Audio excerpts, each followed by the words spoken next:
President Trump appearing to order the Pentagon Thursday to resume testing of nuclear weapons on a, quote, equal basis via Truth Social post. Trump made that post just hours before meeting yesterday with President Xi Jinping of China. The post reads, in part, "The United States has more nuclear weapons than any other country. This was accomplished including a complete update and renovation of existing weapons during my first term in office.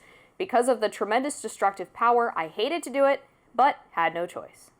Russia is second and China is a distant third, but will be even within 5 years.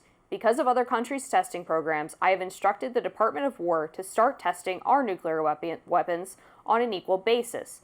That process will begin immediately. Now, according to the AP, Russia actually has the largest stockpile of nuclear weapons, just over 4,300 compared to the United States' 3,700. The next closest is China with just 600. Now, because the U.S. nuclear stockpile is controlled by the Department of Energy, not the DOD, it's still unclear whether the president meant testing of nuclear-capable weapons or actual nuclear warheads. The military already regularly tests its nuclear-capable weapons, but the last confirmed nuclear test was more than 30 years ago in 1992. And the last known time China tested a nuclear weapon was just 4 years later in 1996, after the Comprehensive Nuclear Test Ban Treaty was signed. The U.S. reportedly does have the capability to resume testing at a federal site in Nevada, and if it does resume testing, Russia says it will follow suit. Well, this seemed like a really scary thing. I was really trying to get into the weeds about what the heck was happening. Someone might be misinforming the president about what the other countries are doing, and I think for the sake of clarity here, perhaps he shouldn't go to Truth Social first, because people take that as an official presidential statement at this point, which I think they should, by the way he uses it, because the whole thing kind of sparked confusion for people and kind of raised the alarm.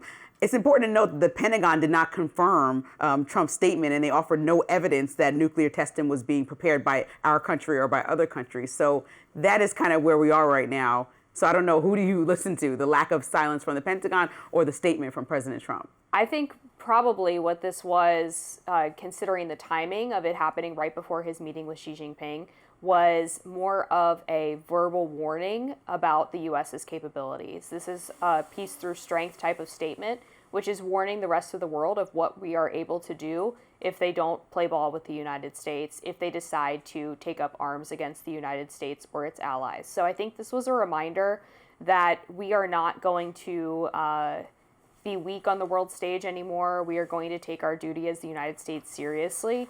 And so if you are going to have a Russia-China alliance that is willing to use nuclear weapons, this is what might happen to you. And so I think it was trying to create leverage going into this meeting with Xi Jinping, which obviously was a really important meeting in terms of the economic trade deals, but there's also a massive security issue with China as well. Well, I think Trump uses this, calls it the N-word for the nuclear deal, That's right? right. And so, or nuclear conversations. And I think we kind of want to stay away from that because of how fragile things are, specifically with Russia, because they were the first to respond when President Trump said this. So if the target was for China, it felt like Russia took this personally, which they do a lot of things that President Trump says and have a response right away. And nobody in America wants to think that nuclear war is even a potential on the list. Everyone thinks that should be off the table. Now, the UN Secretary General Antonio Guterres on Thursday, he said Trump's announcement basically that right now the current nuclear risks are already alarmingly high. So he found it inappropriate to kind of even bring that up even as a leverage point with China.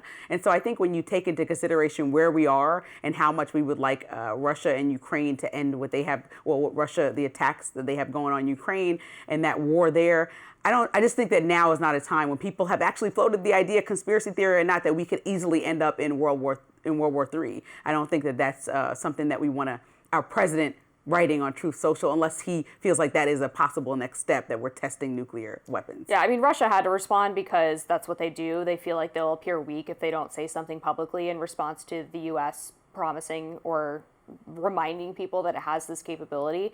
But Trump has done a lot to end nuclear proliferation, of course, with the bombing of Iran's nuclear facilities, which set them back at least a few years, according to most intelligence assessments, and also making a deal with China to buy American energy to help decouple them from their dependence on Russian energy.